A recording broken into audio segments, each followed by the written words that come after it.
Salut à tous, j'espère que tout le monde va bien en ce dimanche 10 décembre 2023. Hier samedi, il y a eu un live sur Twitch de la part de Warhammer dans lequel nous découvrions beaucoup de nouveaux livres, beaucoup de nouvelles figurines et des interviews des principaux auteurs de ces nouveaux livres. On va faire le résumé aujourd'hui en vidéo. Donc sur le live de Warhammer, sur le Twitch de Warhammer, par contre, quand vous descendez, c'est la première vidéo. Elle est ici, elle dure 1 heure. Vous pouvez vous la taper si vous souhaitez, elle est totalement en anglais. Il n'y a pas de traduction en français, malheureusement, ni sur Twitch, ni sur YouTube, ni sur le site de la Warhammer Community. C'est un petit peu dommage de la traduction, même pas le sous-titrage en anglais. Donc si vous maîtrisez un peu la langue de Shakespeare, allez-y. Sinon, restez ici et je vais vous faire les principales news qu'on a pu retrouver dans cette vidéo live exclusive. Tout d'abord, un nouveau livre de Uftak Black Hawk qui ressort avec un nouveau livre qui s'appelle Dabiq Daka, toujours par Mike Brooks. Souvenez-vous, Mike Brooks, il avait écrit Ruse Brutale, donc le précédent roman qui incluait le personnage de Uftak. Excusez-moi, j'ai la voix qui part. Et donc, à l'époque, il y avait eu déjà cette collector d'un vert fluo bien vif, et du coup pour l'occasion ils ressortent le même type de collector, mais du coup pour Dabiq Daka. Comme ça, si vous avez les deux, et ça pourra faire plutôt homogène dans votre bibliothèque. Ça fera moche, mais homogène dans votre bibliothèque. Et donc, pareil, vous avez ici l'interview qui est juste le passage coupé du live en entier d'1 heure qui est disponible sur Twitch. Et donc Dabiq Daka revient avec en plus une nouvelle figurine que nous avons ici. Dabiq Daka, c'est Uftak, c'est le boss des Bad Moons. Donc une superbe figurine ici. Si vous aimez, jetez-vous dessus. Moi je suis toujours content lorsqu'il y a une figurine d'un héros de roman qui est sorti par Games Workshop. C'est plutôt logique dans l'univers de dire on sort des romans, on sort une figurine qui va avec, et comme ça on peut la jouer et c'est plutôt cool, la peindre et la collectionner. Uftak, c'est quoi l'histoire de Dabiq Daka? Il conduit ses garçons dans le mystérieux réseau et franchit les portes d'un endroit où peu d'orques sont revenus, la ville sombre de Common Rag. Lancé dans des arènes de combat de Drukhari, il se retrouve bientôt confronté à un archonte ambitieux avec des projets pour la ville entière, et devra utiliser sa ruse et sa brutalité dans une égale mesure pour retourner dans une galaxie où les choses sont beaucoup plus faciles à résoudre avec la force brute. Donc voilà, il est face à un archonte, il va se bastonner, c'est du roman orc, mais c'est un orc un petit peu plus rusé que les autres. Si ça vous tente, jetez-vous dessus. J'espère que nous aurons une traduction. D'ailleurs, vous voyez, la tranche a changé. C'est plutôt une nouvelle, ça. La tranche des romans Warhammer a changé. Ruse Brutale avait été traduit en français, et donc j'espère que Dabiq Daka le sera également. On enchaîne les news sur la Black Library, Dabiq Daka, et on a Morvenval, la lance de la foi, Spear of Faith, qui est sorti également. C'est un roman de l'Adepta Sororitas qui met en lumière Morvenval, qui est là ici, et qui a sa figurine également, Morvenval, mais elle était déjà présente lorsqu'on clique, voilà, paf. On a la figurine de Morvenval qui était déjà présente sur le site de la Warhammer Community. Peut-être vous l'avez déjà, mais c'est plutôt bien aussi. Donc Morvenval, c'est l'abbesse Sanctum de l'Adepta Sororitas, et un haut seigneur de Terra. C'est un cas difficile à tous égards, qui fait une entrée explosive dans le 41e millénaire il y a 2 ans. Oui, pardon, ça fait 2 ans qu'elle est sortie peut-être. Et elle joue maintenant dans son propre roman avec l'aimable autorisation de Jude Reed, c'est l'autrice. Oula, hop là. Cliquez un peu là où il fallait pas. Pardon. Val se lance dans le monde cardinal d'Ophélie VII pour le sauver du vicieux seigneur de guerre, Kol Rakul, également connu sous le nom de la mort des saints. Et son roman arrive en premier dans une méga édition à couper le souffle, qui remplit d'extras exclusifs. Alors toujours en anglais les éditions spéciales malheureusement, mais oui, vous avez un joli coffret, comme ceci, en carton, et à l'intérieur de ce coffret vous avez le livre comme ceci, d'accord, avec à l'intérieur des magnifiques enluminures, et vous avez des marque-pages, ça a l'air d'être des marque-pages, et un petit Book of Saints, le livre des saints, je ne sais pas ce que c'est, si c'est des illustrations ou autre chose. Ah non, ça doit être ça, le Book of Saints. Et donc une superbe collector, malheureusement que en anglais. Peut-être un jour Games Workshop se réveillera et sortira ça en... non, en français. J'ai dit malheureusement que en français? Pardon, malheureusement que en anglais. Sortira ça en français et en allemand pour les germaniques et les francophones. Ok, donc si vous êtes plutôt adeptas sororitas, un livre pour vous, j'espère qu'il sortira en français. Enchaînons. L'art de l'hérésie d'Horus. Ça, pas de problème, puisque c'est un livre, un artbook, on peut appeler ça comme ça, avec des dessins sur l'hérésie d'Horus. Les fans de l'art classique de Warhammer 40 000 se réjouissent de l'art d'hérésie d'Horus rejoint un bientôt Warhammer 40 000 et Warhammer Age of Sigmar. Cette nouvelle entrée dans la série des livres d'art Warhammer compile plus de 100 illustrations dans la plus grande collection d'art de l'hérésie d'Horus jamais rassemblée. Donc un bouquin avec plus de 100 illustrations à l'intérieur, c'est un artbook. En anglais bien sûr, mais c'est pas grave puisque l'intérêt principal de ces bouquins, c'est bien sûr les illustrations. On a parfois des doubles pages ici. Donc c'est plutôt intéressant. Guide visuel de l'âge des ténèbres retrace la série Horus Hérésie à travers plus de 200 pages d'illustrations, de couverture en couleur. Je sais pas ce que ça veut dire. De la trahison infernale d'Itzvan III au siège culminant de Terra. Donc c'est vraiment toute l'hérésie d'Horus. L'artiste de la série Neil Roberts ajoute également ses commentaires détaillés et ses réflexions sur la série dans son ensemble, offrant ainsi un aperçu supplémentaire des œuvres d'art étonnantes créées pour cette série épique. Pour célébrer, on peut commémorer le siège de Terra qui se termine avec volume 3, La fin et la mort, volume 3. Hop, quand on clique dessus, La fin et la mort, volume 3. Bon, c'est le dernier livre. Vous le saviez. Je sais pas ce que c'est. Ah, c'est un marque-page. Cet accessoire élégant est le moyen idéal pour garder votre place ces derniers livres. Blablabla. Un gros marque-page qu'ils vont vendre un peu trop cher. Ce n'est pas grave. Donc, un artbook plutôt cool. Si vous souhaitez le commander, eh bien, jetez-vous dessus si vous aimez l'hérésie d'Horus. Les fantômes de Barak Minos. Donc, Guy Haley nous reparle des fantômes de Barak Minos. Donc, c'est un roman sur Dreki Flint. Donc, c'est quoi? Et oui, vous l'avez vu tout de suite. Ce sont les petits nains de Age of Sigmar. L'aventurier Duardin, c'est les Duardins. Pardon, pas des nains, c'est des Duardins. Il faut pas faire la mistake.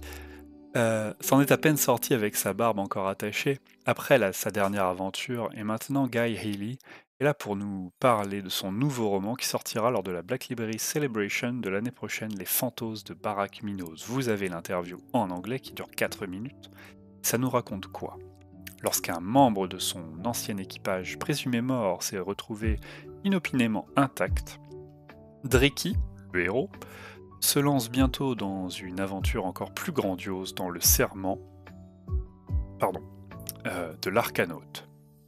Le serment de l'Arcanaute? Oui, c'était l'ancien, je pense.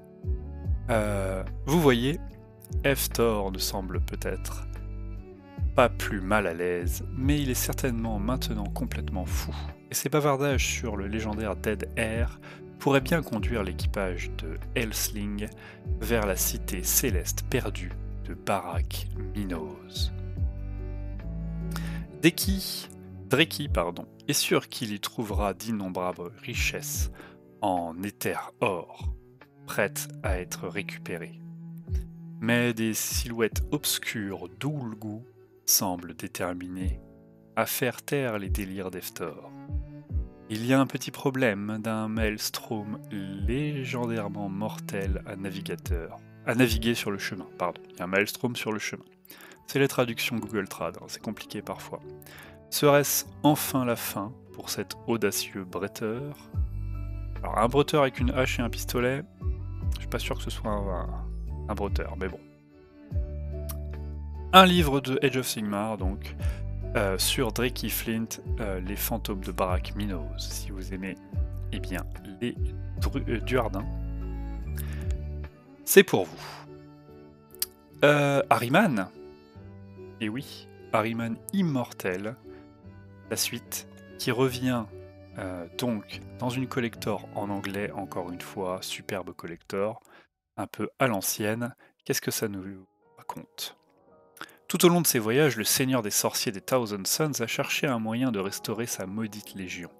Ahriman vient peut-être de trouver sa chance dans Ahriman Immortel, le 5e roman de la série éponyme. Et c'est John French qui l'écrit encore une fois. Ahriman a enfin mis la main sur l'appareil Necron connu sous le nom de Clé de l'Infini. Mais son moment de triomphe est solitaire, rejeté par ses alliés au milieu des ruines de ses grandes ambitions. Mais il n'abandonnera pas, et il devra s'adapter aux fantômes de son passé. S'attaquer, aux fantômes de son passé, s'il veut un jour trouver le salut dans son avenir. Donc c'est la suite des romans d'Ahriman. Comme vous le connaissez, il sera d'abord disponible dans une fantastique édition spéciale avec une couverture royale à effet cuir et une silhouette en relief du sorcier lui-même. Cette édition comprend également la nouvelle Les Joueurs du Destin et un marque-page en ruban noir, en guise de cadeau supplémentaire. Oui, il y a une nouvelle en plus, mais c'est en anglais. Une édition cartonnée régulièrement, donc normale, régulière, est également en préparation afin que vous puissiez compléter votre collection avec les dernières aventures d'Ahriman. Sachant que le précédent avait été traduit en français, je pense que celui-ci le sera également, à moins que la Black Library attende vraiment le retour. Mais lors du live, eh bien, tout le monde était content de voir de retour Ahriman, donc je pense qu'il va bien se vendre. Et la Black Library sort les principaux livres best-sellers, en fait, ils les sortent en français, ceux qui se vendent vraiment moins, ils les sortent. Lazarus est de retour, maître Lazarus des Dark Angels. C'est pour vous si vous aimez les Dark Angels. Il est déjà un guerrier et un leader renommé. En tant que héros de l'éveil psychique et premier Space Marine Primaris à entrer dans le cercle intérieur secret. Sa légende s'étend avec son premier roman complet, Lazarus, Enmity Age, de Gary Kloster. Le maître de la 5e compagnie honore une ancienne dette et aide le monde des chevaliers de Reis à la demande du grand maître suprême Azrael. Alors que les puissances du Warp jettent leur dévolu sur son peuple, Reis n'a vraiment pas envie d'être sauvé. Car ces chevaliers ont disparu depuis longtemps et les conflits politiques se sont abattus sur le monde. Au milieu de ces conflits intérieurs et extérieurs, un mal ancien se réveille, et bientôt les Dark Angels sauront ce que signifie réellement être définis par leur serment. Si vous êtes fan des Dark Angels, Lazarus, celui-là je pense vraiment qu'il sortira en français puisque c'est le premier roman sur Lazarus, il n'y aura pas de problème à mon avis, ça sortira. Peut-être pas en hardcover comme ça, je ne sais pas, mais en tout cas ça va sortir en français, je le pense.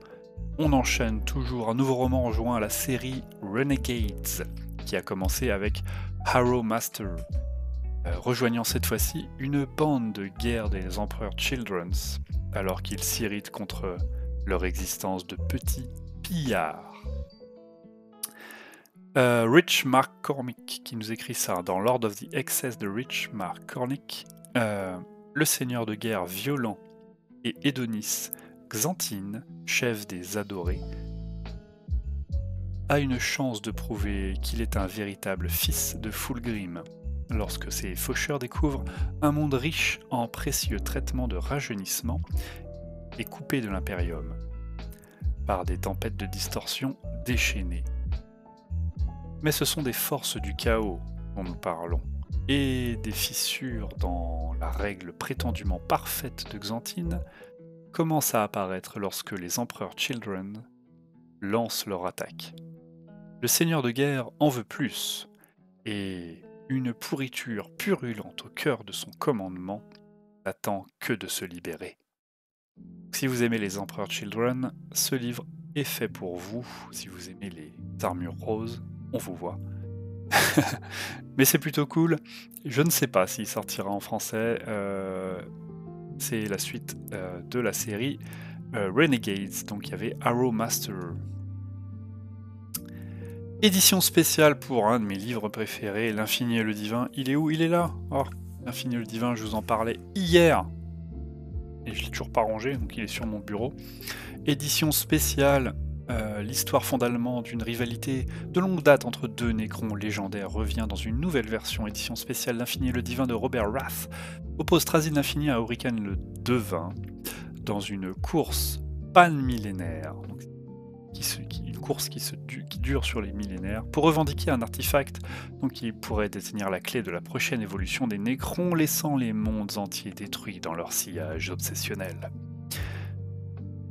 Donc pareil, une couverture très métallisée et vert, du plus bel effet avec les pages qui définissent bien un petit peu l'espace.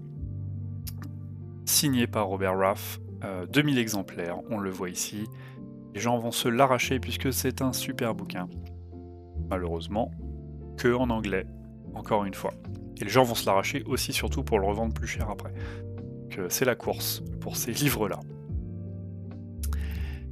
Eidolon, le marteau Auric, une nouvelle entrée dans la série Horus Heresy Characters, donc des personnages de Horus Heresy, se concentrant cette fois sur le Lord Commander Primus of the Emperor Children, Éodon. L'auteur Mark Collins est là pour nous en dire plus. Vous avez la petite vidéo interview. Et donc, dans les premiers jours de l'hérésie d'Horus, Eidolon, le marteau Auric, trouve le célèbre guerrier. Excusez-moi, j'ai du mal à parler. Donc on boit un petit coup. Le marteau Auric trouve le célèbre guerrier loin de la grâce de son primarque, ouvrant un chemin déterminé vers Terra, où l'attend la confrontation finale entre loyalistes et traîtres. Il devra d'abord trouver son chemin pour quitter Tatrikala, un monde hanté par les fantômes de son passé, tandis que les ruses d'une entité engendrée par le Warp se rapprochent de plus en plus de leurs griffes. Superbe livre. Vous avez, alors c'est pas commun ça, un livre avec une édition en tissu, avec l'apport en tissu, et à l'intérieur, on voit qu'il y a une illustration couleur.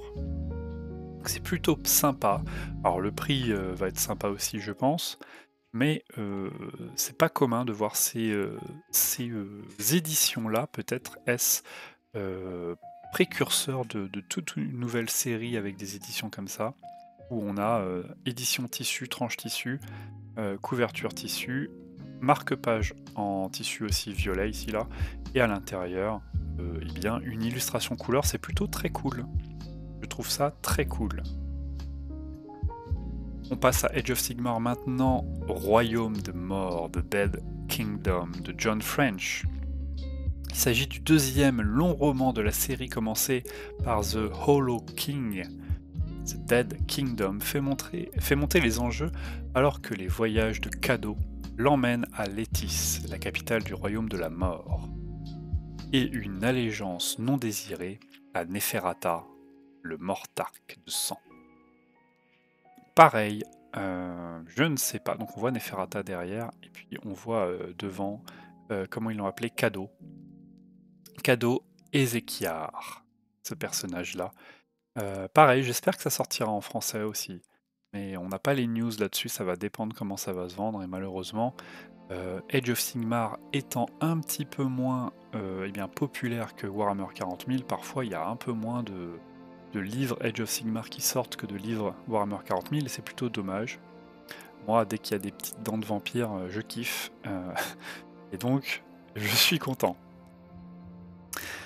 Désormais redevable du Mortarch par l'ancienne dette, Cadeau est envoyé à Calix pour une confrontation avec Manfred von Karstein, qui l'obligera à faire un choix difficile entre les habitants de Calix et la reine de sang elle-même. J'ai envie de le lire. Et celui-là, s'il sort en français, je l'achèterai. Le Roi Creux, édition spéciale. Vous voyez, il y a beaucoup de livres dans cette news-là. C'était vraiment un live avec on livre nouvelle sur nouvelle sur nouvelle, et du coup c'est plutôt cool. En parlant de The Hollow King, le premier roman de Cadeau, c'est le numéro 1 si vous préférez, et ça c'est le numéro 2, enfin peut-être pas, mais ça c'est le premier roman et ça c'est le second. Bien, le premier roman de Cadeau, Hollow King, revient dans une édition spéciale pour célébrer la sortie de sa suite, donc celui-là. Et là, une très belle édition, cartonnée, avec une tranche avec des petites chauves-souris. C'est pas un livre Batman, mais vraiment avec un portrait de Cadeau, vraiment superbe édition de The Hollow King. En tant que premier roman complet de Cadeau, Ézéchiar, The Hollow King plante le décor et lui impose des choix impossibles lorsque ses intérêts opposés cherchent à profiter d'un vampire aussi puissant dans la ville d'Aventis. J'espère qu'ils sortiront aussi cette version-là dans cette version collector pour qu'il y ait un peu un suivi dans les bibliothèques des gens. Mais en tout cas, c'est cool, on voit que les éditions spéciales pullulent, malheureusement en anglais, mais j'espère vraiment que le public français sera régalé là-dessus. Et enfin, la figurine de Ouftak Black Hawk d'A Big Daka. On l'a déjà vu. Voilà, donc, si je fais un petit résumé en rebobinant. Oula, compliqué. En allant en arrière, dans toutes les news, Hollow King, le premier roman de Cadeau, sort en édition spéciale en anglais. Sa suite sort en anglais et peut-être en français, j'imagine. Vous avez un tout nouveau format, fort joli d'ailleurs, avec un roman sur Eidolon, le marteau aurique, qui sort donc en couverture tissu et à l'intérieur avec une illustration couleur, c'est plutôt super cool ça. La collector de l'Infini et le Divin en anglais, super collector, et tout le monde va se l'arracher à 2000 exemplaires, signé par Robert Rath. Un roman dans Lord of the Excess de la série Renegade de Rich McCormick, donc les fils de Fulgrim. Nous avons le premier roman éponyme sur Lazarus, et lui sortira en français je pense. Nous avons une collector pour célébrer la suite d'un livre sur Ahriman Immortel. Le premier avait bien marché, donc le deuxième va bien marcher. Pardon. Nous avons un livre Age of Sigmar sur les Tuardins, j'ai du mal à le dire à chaque fois, par Guy Haley, qui s'appelle Les fantômes de Barak Minos. Nous avons un artbook du plus bel effet pour les fans de l'hérésie d'Horus, 200 pages d'illustrations, plus de 100 illustrations, double page, avec des commentaires en anglais bien sûr, de leur auteur. Très très beau. Une édition spéciale pour les fans de l'Adepta Sororitas, très belle édition spéciale avec deux bouquins avec des enluminures très très belles, des marque-pages, sur Val Morvenval, la lance de la foi, Spear of Faith, écrit par notre ami, c'est Jude Reed, un truc comme ça, comment elle s'appelle? Jude Reed, c'est ça. Et enfin, la première news, c'était Ouftak Black Hawk qui revient dans un nouveau roman d'Abig Daka de Mike Brooks, et c'est la suite, enfin c'est pas la suite, c'est une nouvelle aventure de Ouftak, et on l'avait aperçu dans Ruse Brutale. Voilà, petit résumé pêle-mêle, et Ouftak revient dans une nouvelle miniature qui est très jolie, avec son petit squid là, très très jolie. Voilà ce qui fait le résumé de ce live Warhammer de hier samedi. Vous savez tout. Je vais vous les résumer en 25 minutes. Vous avez gagné une demi-heure grâce à moi. On dit merci et on se retrouve la prochaine fois. Allez, salut!